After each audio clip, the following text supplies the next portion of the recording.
Imagine working 400 hours a month.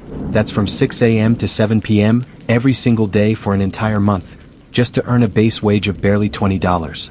Now imagine having to bow, smile, and beg for tips just to survive. And worse, being stripped of your identity, called boy, a cruel throwback to slavery, or George, after the company's founder, as if you were his personal property. This was the brutal reality for over 20,000 black men working as Pullman porters in the early 1900s. But one man refused to accept this fate. His name was Philip Randolph, and his story would change the course of American labor history forever. Before we dive in, take a moment to like this video and subscribe to our channel. It helps more people discover powerful stories like this one. Now, let's begin. Born on April 15, 1889 in Crescent City, Florida, Asa Philip Randolph grew up in a household where courage wasn't just taught, it was lived. His father, James William Randolph, was both a tailor and a minister in the African Methodist Episcopal Church. His mother, Elizabeth Robinson Randolph, was a skilled seamstress with an iron will. One night, young Randolph witnessed something that would shape his entire life. A mob was forming to lynch a man at the local county jail. His mother sat in the front room of their house with a loaded shotgun across her lap. His father tucked a pistol under his coat and went out into the night to help prevent the lynching. That night, Randolph learned that sometimes you have to stand up and fight for what's right no matter the cost. From his father, Randolph learned that character mattered more than skin color. From his mother, he learned the value of education and the necessity of defending yourself and your family. These lessons would become the foundation of everything he would accomplish. In 1911, at age 22, Randolph left Florida for New York City as part of the Great Migration. Millions of black Americans fleeing the Jim Crow South in search of better opportunities. He had dreams of becoming a Shakespearean actor. He joined the Harlem Shakespearean Society and played roles like Hamlet, Othello, and Romeo. His theatrical training gave him a deep, resonant voice that would later move thousands in his speeches. But his parents didn't approve of acting as a career, so Randolph gave up his dream. Instead, he worked odd jobs, elevator operator, porter, waiter, while taking classes at City College of New York. There, he discovered the writings of W.E.B. Du Bois, particularly The Souls of Black Folk, which convinced him that fighting for social equality was more important than personal ambition. At City College, Randolph met Chandler Owen, a Columbia University law student who shared his passion for justice. Together, they developed a radical idea. Black people could only be truly free if they achieved economic security. It wasn't enough to have legal rights on paper if you were trapped in poverty and exploitation. In 1914, Randolph married Lucille E. Green, a widow Howard University graduate, and successful entrepreneur who shared his socialist beliefs. Remarkably, Lucille earned enough money to support them both, giving Randolph the freedom to dedicate himself fully to activism. The couple never had children, but they built a partnership focused on changing the world. In 1917, Randolph and Owen founded The Messenger, a socialist magazine that they called the first voice of radical, revolutionary, economic and political action among Negroes in America. The magazine was so radical that during World War I, when they went on a nationwide speaking tour against the war, they caught the attention of the U.S. Department of Justice and nearly got arrested. But The Messenger was more than just talk. It was a beacon of hope for black workers across the country. Randolph used it to advocate for unions, fair wages, and economic justice. He wasn't afraid to challenge both white power structures and black leaders who he felt were too conservative. Little did he know, this magazine would catch the attention of a group of men whose lives were about to change American history. By 1925, the Pullman Company had become the largest employer of black Americans in the country. Over 20,000 black men worked as porters on luxurious sleeping cars that crisscrossed the nation. George Pullman, the company's founder, had been brutally honest about why he hired black men, particularly former slaves. He believed they had been trained to be perfect servants who would work long hours for cheap wages while remaining invisible to white passengers. The porters' working conditions were brutal. They were required to work 11,000 miles, nearly 400 hours, per month just to earn a basic wage. That meant working over 13 hours a day, every single day with little time for sleep. They worked 20-hour shifts with only 3 or 4 hours of rest in between. They had to pay for their own uniforms, meals, and lodging while traveling, which could eat up half their wages. And then there was the tipping system. Porters weren't paid a living wage, they depended on tips from passengers to survive. This meant they had to smile, bow, and endure constant humiliation just to feed their families. They shined shoes, carried luggage, made beds, served food, cleaned toilets, and did whatever passengers demanded. The degradation went beyond the work itself. Passengers routinely called porters boy, a term directly from slavery. Even worse, they called them George, after George Pullman, as if these men were the personal property of the company founder. This practice was so widespread that in 1916, a group called the Society for the Prevention of Calling Sleeping Car Porters George was formed. At its peak, it had over 31,000 members, including Babe Ruth and King George V. But the practice continued. For decades, porters had tried to organize and fight for better conditions. Every attempt had been crushed by the Pullman Company, which was powerful, wealthy, and ruthless in maintaining control over its workforce. In June 1925, a group of desperate Pullman porters approached Randolph. They had read his articles in The Messenger, and were inspired by his uncompromising stance on workers' rights. They asked him to lead their new organization. Randolph initially hesitated. He knew the odds were stacked against them. But the porters were persistent. They needed someone who understood their struggle, someone who could speak powerfully, and most importantly, someone the Pullman Company couldn't fire. That last point was crucial. The Pullman Company had a history of firing, intimidating, and blacklisting any porter who tried to organize. They employed spies to infiltrate organizing efforts. They threatened families. They used their influence with black churches and newspapers to turn the community against Union supporters. But Randolph didn't work for Pullman. They couldn't touch him. On the night of August 25, 1925, in a secret meeting in Harlem, the Brotherhood of Sleeping Car Porters was born. 500 porters gathered and chose Randolph as their president. Their motto was simple and powerful: fight or be slaves. The Pullman Company's response was swift and vicious. They denounced the Union as outsiders motivated by dangerous foreign ideologies. They increased their spy network. They created a company union to compete with the Brotherhood. They fired porters who were too vocal in their support.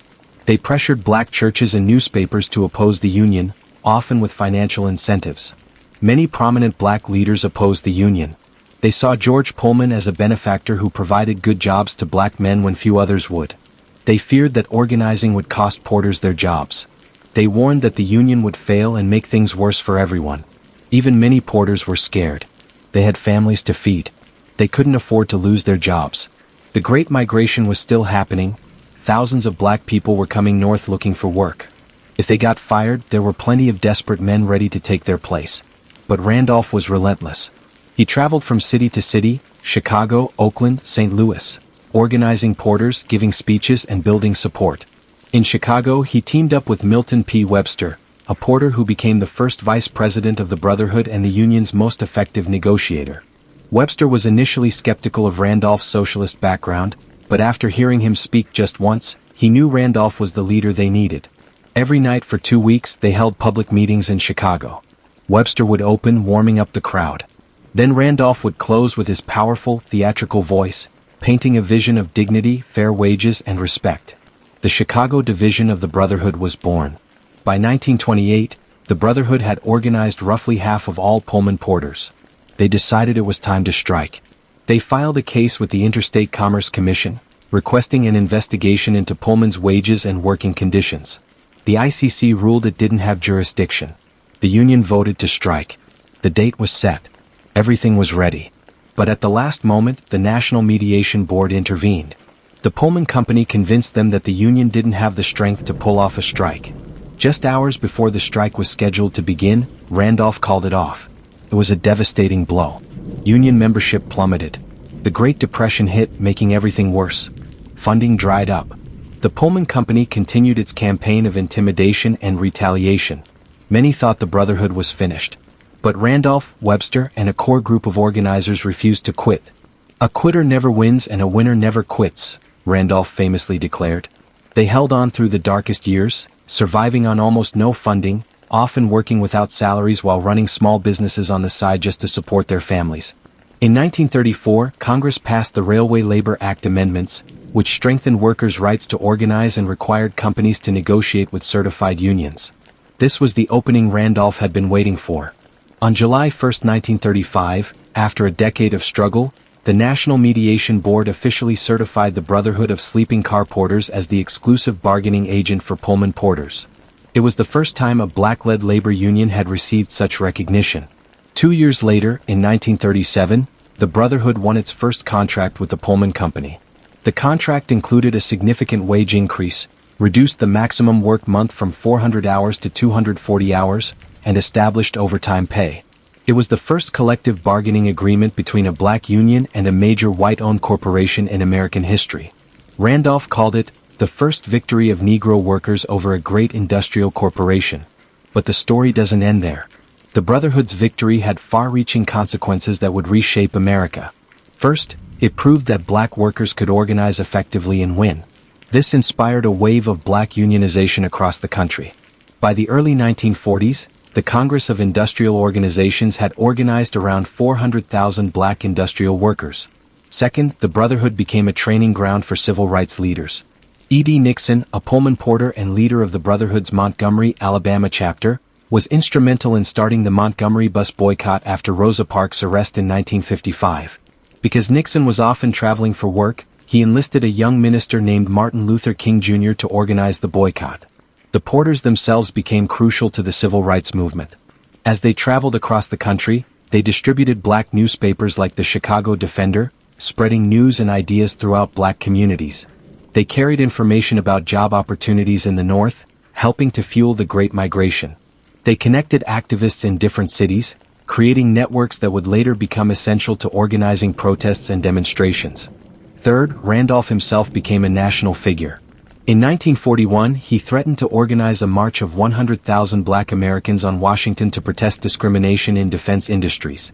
President Franklin D. Roosevelt, desperate to avoid such a spectacle as World War II approached, issued Executive Order 8802, banning discrimination in defense industries and establishing the Fair Employment Practices Commission.